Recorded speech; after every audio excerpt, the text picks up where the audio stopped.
Mohon maaf Pak, kami mengganggu waktunya. Ini kami mohon izin untuk menanyakan beberapa hal terkait dengan kebijakan-kebijakan yang selama ini diambil oleh Bapak sebagai pimpinan di sekolah di SMA Negeri 2 Cilacap. Silakan. Yang pertama, Bapak ngapunten, selama ini bagaimana Bapak dapat mengidentifikasikan kasus-kasus yang ada di sekolah ini merupakan dilema? Terima kasih kepada Ibu Rina dan Ibu Ayu. Lama saya berada di SMA Negeri 2 Cilacap ini untuk mengetahui suatu masalah dilematika, identifikasi yang pertama adalah nilai-nilai yang akan saya lihat pada saat saya melihat suatu peristiwa atau kejadian yang ada di SMA Negeri 2 Cilacap ini, terutama nilai-nilai ini yang berhubungan dengan moral ataupun sikap atau sosial seperti itu. Apabila nilai tersebut sifat, kalau saya lihat secara moral apa adanya, cenderung apapun yang saya lihat kalau kesetaraan sebagai sesuatu yang tidak benar ataupun salah. Tapi kalaupun saya diam, ya dianggap sebagai hal yang tidak peduli atau apatis atau pesimis lah.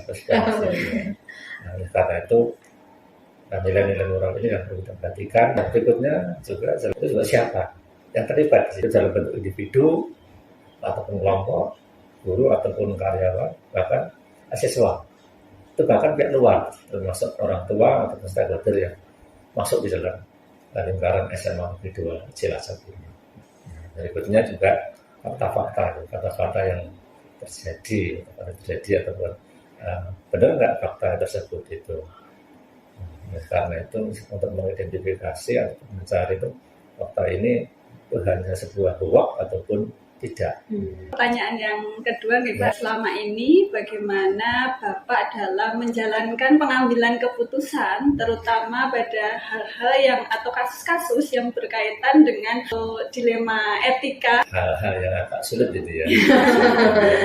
Mereka melihat suatu kejadian atau perkara yang sama-sama benar, itu memang harus mempertimbangkan. Pertimbangan yang perlu diambil yang pertama memang untuk kepentingan siapa kasih pengambilan keputusan ini. Lebih diutamakan apabila ada suatu masalah seperti ini ya difokuskan ya memang sama-sama benar ya, sama-sama benar, sehingga kalau keputusan itu saya ambil, saya tak menangkan yang mana ataupun yang salah yang mana, tidak mungkin. Oleh karena itu kita ambil yang terbaik untuk yang pertama memang untuk bersamaan. Takutnya apabila kepentingan atau keputusan saya ambil yang satu saya menangkan, yang satu tidak ataupun tidak, bahkan bisa jadi nanti itu akan menjadikan suatu problem ya di sekolah. Oleh karena itu tetap kita ambil nanti bagaimana keputusan tersebut bisa memenuhi rasa keadilan bagi semua yang lama itu terlibat dalam dilema etika ini. Ini agak sulit, tapi tetap harus diambil keputusan dan saya harus punya teori untuk mengambil keputusan tersebut. Yang ketiga, selama ini langkah atau prosedur apa yang biasa Bapak ambil untuk pengambilan sebuah keputusan? Yang pertama memang perusahaan ini ada resikonya apa. Dalam langkah berikutnya memang mencari hal-hal yang berhubungan dengan persoalan tadi. Nah ini apa penyebabnya sih kok bisa terjadi? Nah, langkah berikutnya mau tidak mau saya harus mengundang yang terlibat. Kalau secara pribadi yang bersangkutan akan diajak bicara, ya, baik nanti secara person sendiri-sendiri. Selanjutnya bisa kita temukan yang memiliki persoalan tersebut. Selanjutnya biasanya kita adakan semacam studi kasus ya, studi kasus kita bicarakan sama-sama kita cari. Untuk pertanyaan selanjutnya nih Bapak, hal apa saja yang menurut Bapak anggap efektif dalam rangka pengambilan keputusan yang berkaitan dengan dilema etika? Agar dilema ini tidak mana-mana, memang kita harus segera membatasi dan tidak sampai menyebar kemana-mana yang dimana dilema ini, dan mau tidak mau kita sampaikan kepada yang bersangkutan bahwa apabila ini nanti muncul di dalam permukaan, itu bisa menyebabkan tidak hanya personal tapi secara umum sekolah ini akan mendapat sorotan. Harus segera diambil keputusan agar lebih efektif lagi siapa-siapa yang terlibat ini untuk bisa menyampaikan hal-hal yang memang mereka anggap yaitu tidak merugikan ataupun menguntungkan satuan atau pihak yang lain. Berikutnya efektif juga ini sesuatu yang moral ya, sosial. Ini tidak bisa kita menyelesaikan itu bahasanya ini satu ini ada yang salah, ada yang berbeda. Jelas supaya semuanya bisa menembakkan yang terbaik ya. Kadang-kadang ada suatu dilema atau ada dua masalah itu Lalu bisa nggak dari itu nanti muncul suatu pemecahan sehingga pemecahan itu efektif. Jadi tidak ada yang dirugikan atau diuntungkan. Model lah. Ya. Pertanyaan berikutnya Pak. Selama ini hal apa yang menjadi tantangan terhadap pengambilan keputusan di kasus-kasus dilema etika? Tantangan pertama tantangan pribadi.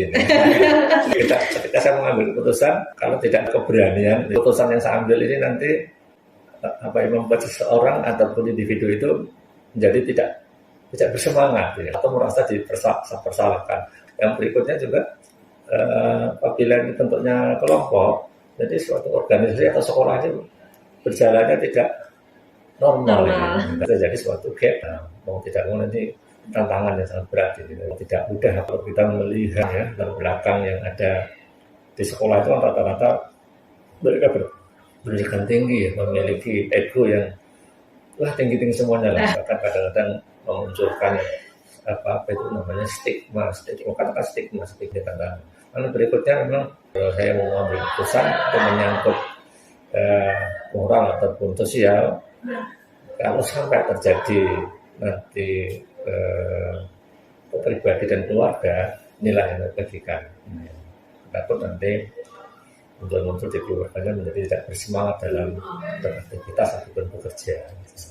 Tantangan berikutnya apa ini yang setelah ini hubungannya dengan hasil suatu pekerjaan atau sekolah ini mau dibawa kemana? Pertanyaan selanjutnya ya Bapak, apakah Bapak memiliki jadwal tertentu ataukah biasanya Bapak menyelesaikannya langsung pada waktu di tempat tersebut, lalu bentuk atau prosedur yang Bapak terapkan itu seperti apa? Ini melihat dari persoalannya ya, dilema itu apa? Kalau dilema ini mungkin batasannya sederhana ya bisa diselesaikan di tempat, kita selesaikan di tempat langsung aja kalau tapi kalau memang itu persoalannya lebih kompleks, tidak mau kita harus membuatkan jadwal supaya nanti persoalan ini bisa diselesaikan dengan baik. Nah, jadwal ini memang ditentukan supaya yang terlibat ini sudah siap.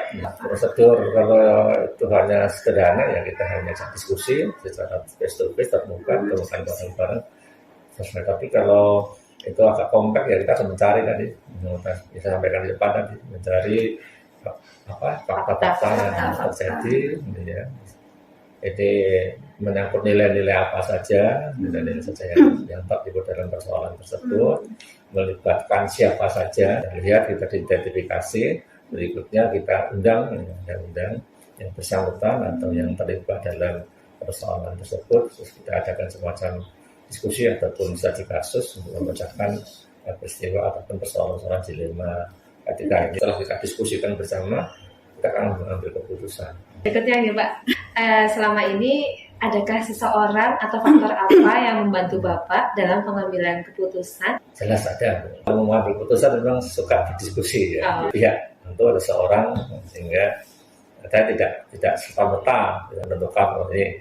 Terus ketika saya ada seorang tersebut ya saya menyesuaikan dengan kasus atau dilema yang terjadi. Tidak bisa mengambil keputusan sendiri, tetap melibatkan tim manajemen atau siapa saja yang berkepentingan. Faktor yang mempermudah pengambilan keputusan. Faktor yang memudahkan yang mau tidak mau memang kita sudah memiliki semacam pengalaman pengalaman yang sudah terjadi ataupun pelatihan bahasanya mereview kembali memori kembali ya. Faktor yang memudahkan. Dan berikutnya yang memang sudah sebelum saya di sini memang sudah beberapa pengalaman menjadi pembantu oleh kepala sekolah, menjadi ketua MGMP, menjadi ketua guru sains di Cilacap. Pengalaman seperti itu nanti bisa memudahkan saya ketika mengambil keputusan.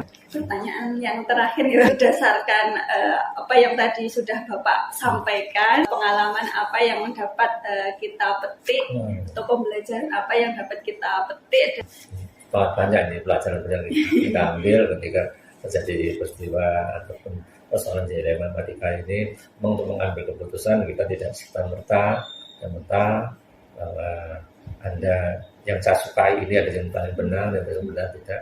Jadi yang kita ambil dari ini kita bisa menentukan ataupun mengambil skala prioritas bahwa persoalan dilema matematika ini jangan ya, ini bisa atau jangan mempengaruhi suatu kegiatan aktivitas di dalam suatu perkumpulan, terutama adalah sekolah ini, karena adanya sekolah.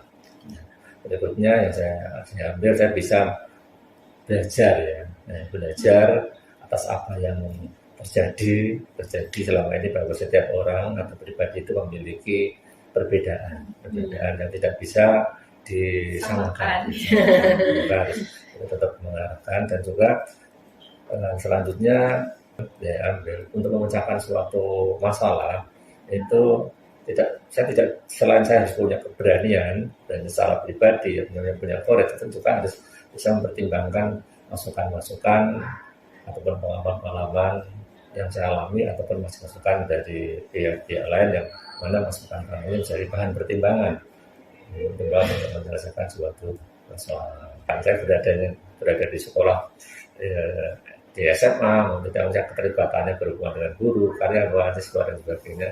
Maka disitulah kita bisa mengambil suatu pelajaran bahwa hidup bermasyarakat itu kita tidak bisa diam saja, apatis ataupun semaunya. Kalau menurut saya benar ya benar, orang salah enggak. Ataupun diam saja, tidak peduli terhadap apa yang ada di sekitar kita. Dan siap menghadapi yang utama adalah perubahan. Pertemuan kita pada pagi hari ini kami rasa cukup Pak dengan 8 pertanyaan tadi yang sudah kami sampaikan, dan terima kasih banyak.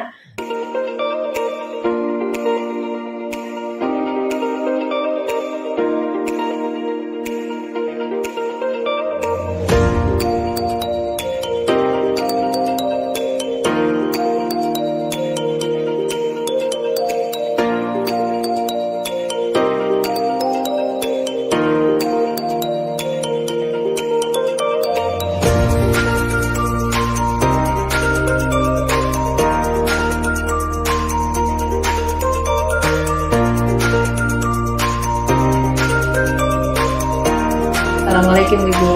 Waalaikumsalam. Matur nuwun sebelumnya Bu Joha sudah berkenan untuk menjadi narasumber saya dalam rangka melaksanakan tugas pendidikan guru penggerak untuk mewawancarai kepala sekolah terkait dengan pengambilan keputusan itu. Langsung lawan ya Ibu. Monggo. Selama ini bagaimana Ibu mengidentifikasi sebuah kasus itu dikatakan dilema etika atau sebuah rujukan moral?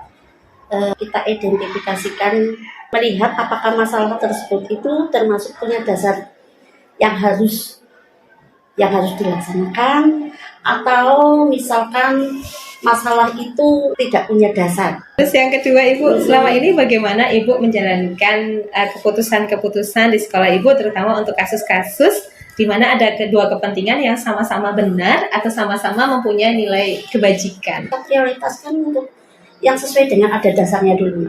Nah, sesuai dengan dasar, apakah itu memang sudah menjadi peraturan, dan kita kan harus mematuhi peraturan tersebut ya. Ya walaupun sama-sama benar, tapi benarnya benar sesuai dengan aturan atau tidak gitu. Tapi prioritas yang ada dasar dan sesuai dengan aturan yang memang seharusnya begitu. Kemudian yang ketiga Ibu, langkah-langkah atau prosedur seperti apa yang biasa Ibu lakukan dalam pengambilan sebuah keputusan? Untuk langkah-langkahnya, yang pertama kita mengidentifikasi dulu ya masalahnya. Masalah itu seperti apa, kemudian kita bicarakan dengan yang punya masalah terutama. Kemudian kita mencari solusinya. Kemudian kalau sudah ada solusinya, kita laksanakan gitu ya.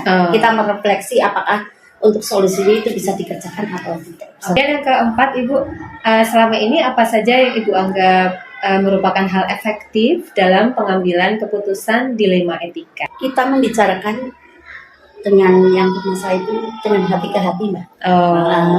Dengan hati ke hati, mengapa sih kok masalah seperti ini bisa muncul. Atau sharing, jadi kita tidak langsung menghakimi, kita itu cari solusi bareng. Ada keterbukaan gitu. Keterbukaan ya. Lalu yang kelima, Ibu, sebaliknya Ibu, hal-hal apa yang selama ini menjadi tantangan Ibu dalam pengambilan keputusan yang merupakan dilema etika? Kadang-kadang kita masih mengedepankan rasa rigu, sungkan, rasa nggak enak hati atau khawatir bila keputusan yang saya ambil itu nantinya bok nanti mau mendolimi. Yang keenam, Ibu, apakah Ibu memiliki tata kala atau jadwal tertentu dalam pengambilan sebuah keputusan, ataukah langsung Ibu selesaikan di tempat saat ada sebuah masalah, dan prosedurnya seperti apa? Tidak punya tata waktu tertentu, tapi begitu ada masalah, saya usahakan langsung diselesaikan. Begitu muncul masalah, saya usahakan cepat-cepat diselesaikan. Kita menghindari masalah dulu, kemudian dengan yang kita bicarakan dari hati ke hati, kemudian nanti evaluasinya tentunya untuk setelah cari solusi. Setuju ini, Bu. Ibu, adakah seseorang atau faktor-faktor yang membantu Ibu dalam pengambilan sebuah keputusan? Saya selalu berpikir positif dan berkeyakinan setiap masalah itu pasti ada solusinya. Dan setiap apa yang sudah diukur, kita mampu untuk menghadapi masalah seperti itu. Berpikir positif seperti itu. Yang terakhir ini, Bu, ya, dari proses pengambilan keputusan yang biasa Ibu lakukan, kemudian apa pelajaran yang bisa diambil? Selalu mengacu pada 3 prinsip. Ya mau berprinsip untuk pengambilan keputusan itu berbasis pada hasil akhirnya. Atau berpikir untuk berbasis pada peraturan yang harus dilaksanakan, ataupun berpikir berbasis pada rasa peduli kepada terhadap orang-orang yang bermasalah. Terima kasih banyak, Ibu, atas jawaban-jawabannya, atas ilmu-ilmu pengalaman yang Ibu berikan. Semoga Ibu sehat selalu. Amin. Pamit sekarang.